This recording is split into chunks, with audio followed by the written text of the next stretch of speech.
There is a killer on the loose on Egghead Island.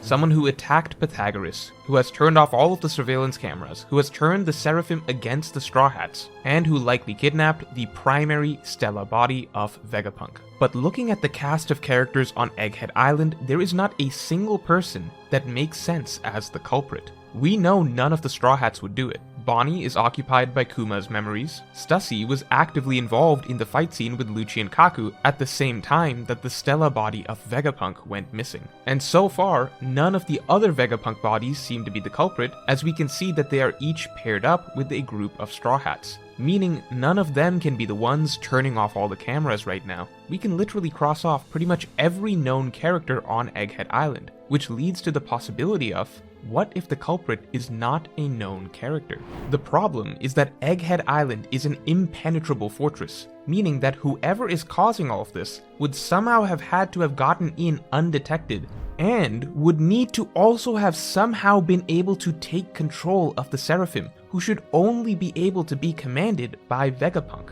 Not to mention, they would need a motive, and feel like an organic addition to the arc. With this in mind, there are two primary suspects that would make perfect sense to be behind all this, and I'll let you all decide who is the more likely of the two. But before we get into it, make sure to subscribe, and make sure you stop wasting time every day by cooking, when you could just get pre-prepared meals with Factor, the sponsor for this video. If you don't like cooking at all, and I mean at all, like you don't just want meals that are easy to prepare, you literally don't want to ever have to prepare anything at all, period, then you need to be using Factor. If you're a lazy kid in college or you are a very busy adult, then you don't have to keep getting fast food over and over again. Factor delivers fresh, nutritious meals straight to your door that genuinely taste good, meaning you don't have to waste time grocery shopping or cooking. Not to mention, Factor has options for any type of diet you want, meaning you can go hard on protein plus, or be calorie smart, keto, and even try out more options every week. In general, Factor's made it way easier for me to manage work and life, since now I know that as soon as I finish a stream late at night, I have something nutritious and delicious ready to go right away. So head to factor75.com or click the link below and use code MORGE50 to get 50% off your first Factor box. So that aside, suspect number one is the Blackbeard Pirates. I know technically not a singular suspect, but that's because really there are a few Blackbeard Pirates that would make sense for this scenario, and it's impossible to narrow down which one specifically, but it'll make sense why that is in a second. Because the difficulty with solving the Egghead Island mystery is the specificity of the crime that is taking place. Someone would have to be able to have gotten past Egghead Island's top-of-the-line technological defenses, have been able to kidnap the Stella body of Vegapunk without a trace, have been able to take out all of the cameras without being detected, and most perplexing of all, somehow been able to command the Seraphim. The only characters we know of that could commit a crime like this all belong to the Blackbeard Pirates in varying combinations. I present to you 4 options that can be mixed and matched with various possibilities: Lafitte, Shiryu, Van Augur, and Katarina Devon. To begin with, this operation could be the work of literally just Lafitte working solo. Lafitte has an absurd level of stealth, potentially the highest in the series, as he was able to sneak into the meeting room of Marijois of all places, probably the most heavily guarded place in the entire world, with several world-class characters with likely top-tier observation haki never even noticing his arrival. Before the revolutionaries, before Bonnie, Lafitte was the one who was already breaking into Marijois with unmatched ease, as though it was the most casual thing in the world. So step 1, Lafitte makes it into Egghead Island. Step 2, he catches the main Stella Vegapunk body that was separated from the rest and was in a helpless, infantile form. And then step 3, Lafitte's speciality, hypnosis. The only person that can control the Seraphim right now that would make sense to trump all the 6 bodies of Vegapunk would be the original Stella body. It sounds like that body would outrank any of the other bodies' orders. So if Lafitte can hypnotize and control the main body, he can control the Seraphim. Now you might be saying, is that too much of a stretch? Could Lafitte really pull all of this off himself? Well, that depends. What part do you have an issue with? Because again, the crazy thing about the Blackbeard Pirates is that there are multiple characters that we can see with abilities that are so closely tailored to this situation that any of them could easily have assisted Lafitte. If you don't think Lafitte could have snuck in by himself, okay. What if it was Lafitte and Shiryu in that case?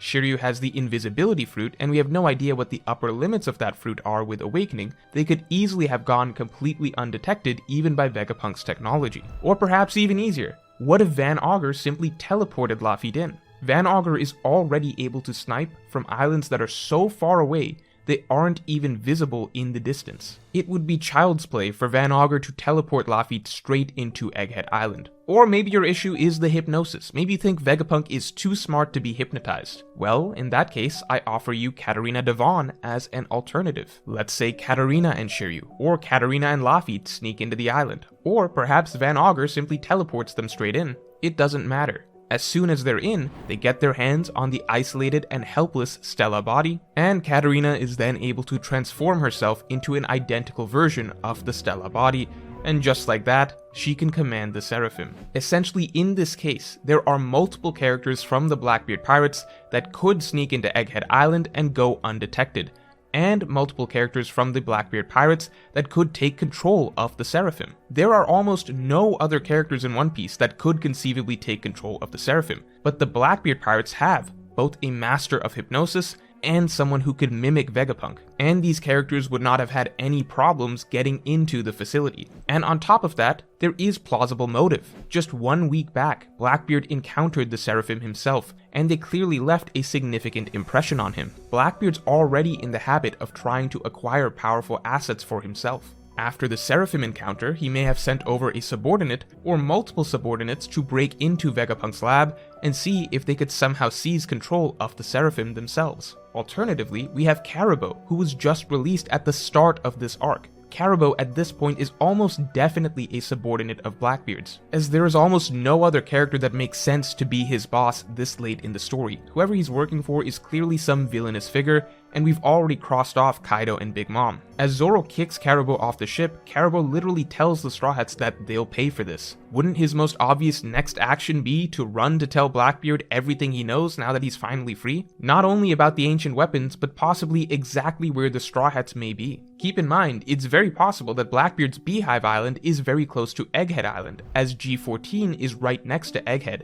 And from the way characters talk, it sounds as though Beehive Island may be within striking distance of G14, meaning it's possible that after being kicked off the ship, Caribou was able to go straight from Egghead to Blackbeard's base that is potentially nearby. He may have informed Blackbeard that the Straw Hats are at Egghead Island, and Blackbeard, being an opportunist, knowing that trouble will start with the world government as soon as they find out that a Yonko crew has entered a restricted government island, Blackbeard could have viewed that as an opportunity to capitalize on the upcoming chaos and sent over some subordinates to swoop in and steal what they can from Vegapunk. But those points are particularly speculative. The main point is that out of all the characters we know of, the Blackbeard Pirates are by far the best equipped to sneak into Egghead and take control over the Seraphim just based on the Blackbeard Pirates' abilities, and the fact that the Blackbeard Pirates have a penchant for this sort of breaking and entering to seize new power and assets. We've seen this trend with their actions at Impel Down, Whole Cake Island, and their recent attempt at Amazon Lily. But while the Blackbeard Pirates make for a very easy fit in this situation as the culprits, I think the far more interesting possibility would be Suspect Number 2. Suspect Number 2 is simply much more fun as an option, as it always makes for a better murder mystery when the culprit is someone that just makes sense as having been there all along, right under your nose. The Blackbeard Pirates playing their traditional role as the evil third party that comes in and causes trouble would be on brand, and Shaka himself assumes that there must be some new person who has arrived on the island that is causing all of this. But what if the real killer was inside Egghead Island all along? Not Bonnie, not Stussy, not the Straw Hats, not any of the Vegapunk bodies, but someone or someones that make perfect sense being here from the start that we just never thought about. What was the scientific problem that Vegapunk had that this entire arc began with? It was the fact that no matter what Vegapunk does, he cannot completely cut out the individual wills of his artificial creations. The arc literally begins with Vegapunk having to put down one of his creations because it rebels against his orders. What if that foreshadowed the primary problem of this arc? What if the killer is one of Vegapunk's creations that has taken an opportunity to turn on its master and take control for itself? Because when we first saw this lineup of Seraphims, we assumed that these were the only ones that existed. But why should we assume that? There aren't 4 Shichibukai. there are 7. Why shouldn't we assume that there is an S Flamingo, an S Crocodile, an S Gecko all being held in this facility somewhere? Perhaps they were not quite ready to be taken out of their chambers, or wherever they're being held. But just because we've only seen 4, by no means indicates that only 4 exist. And if others do exist, then of course they would be around the facility somewhere as well. And what's interesting is that the Seraphim clearly are not programmed to never attack the Vegapunk bodies. As far as we can tell, all it really seems like is that they have to follow the Vegapunk bodies' orders when they are given orders, but that doesn't mean that the Seraphim can't act on their own outside of that. It doesn't mean that the Seraphim can't plot against the Vegapunks in private, especially if rebellion or revenge is a strong natural urge of the Seraphim, as has been established from the start of the arc. That urge cannot be removed from Vegapunk's creations. And so let's say there was one particularly malevolent Seraphim, say one Seraphim that is a clone of arguably the single most evil character in One Piece. A character who much prefers to be the controller rather than the controlled. If there is secretly a Doflamingo Seraphim in this facility that has not been accounted for, a Seraphim that would naturally have the Ito Ito no Mi, then everyone is in a lot of trouble. Because if this Doflamingo Seraphim were to come across a helpless, isolated, infantile Vegapunk, then would he not be able to cast Parasite on him and begin controlling him like a puppet? If S Flamingo controls the main Vegapunk body, then could he start giving orders to the other Seraphim? Now the biggest hole here would be that, as far as we know, Parasite cannot be used to control people to talk. It's possible that it can be used like that, and that so far Doflamingo has simply allowed his puppets to talk because he finds it entertaining, but as far as we have seen, Doflamingo can't make the people he controls actually say things. He could conceivably at least make them close their mouths, so the Vegapunk body would not be able to order S Flamingo to stop if he were caught unawares, and so if S Flamingo found the isolated Stella body completely helpless and off guard, S Flamingo could have immediately taken control and prevented Vegapunk from giving orders, by having Vegapunk close his mouth.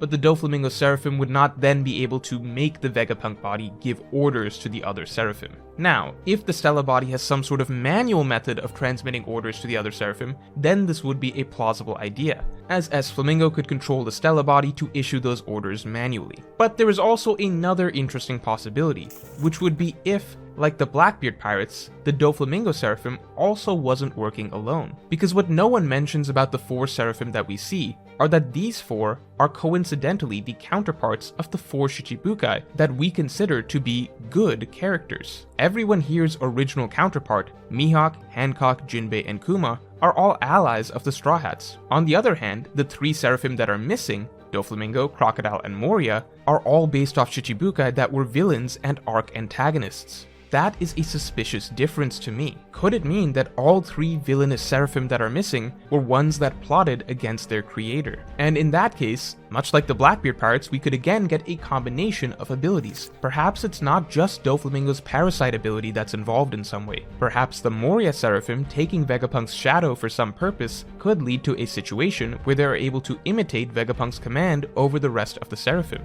Although if we are going down this rabbit hole, we may as well acknowledge the final possibility, that right now, maybe no one is in charge of the Seraphim at all. Maybe they've all broken free and are finally all acting autonomously. Maybe whoever kidnapped the original Stella body and is currently turning off the cameras is one of the missing Seraphim, say S Flamingo or S Crocodile, but the Seraphim as a whole are working together, and right now no one is in charge of the others. Again, the arc began with the point that Vegapunk can't fully remove the will of his creations. If that was a sign of things to come, if free will is going to matter a lot with the Seraphim, then perhaps breaking free is just a natural eventuality with these characters, and perhaps they're already all acting of their own accord, with again the mysterious figure that is attacking cameras and such still potentially being S Flamingo, S Crocodile, or S Gecko. So let me know who you think the culprit is in the comments below, and if you enjoyed this video then definitely like and subscribe. And you can get my Extended Thoughts podcast by becoming a member. Just hit the button below.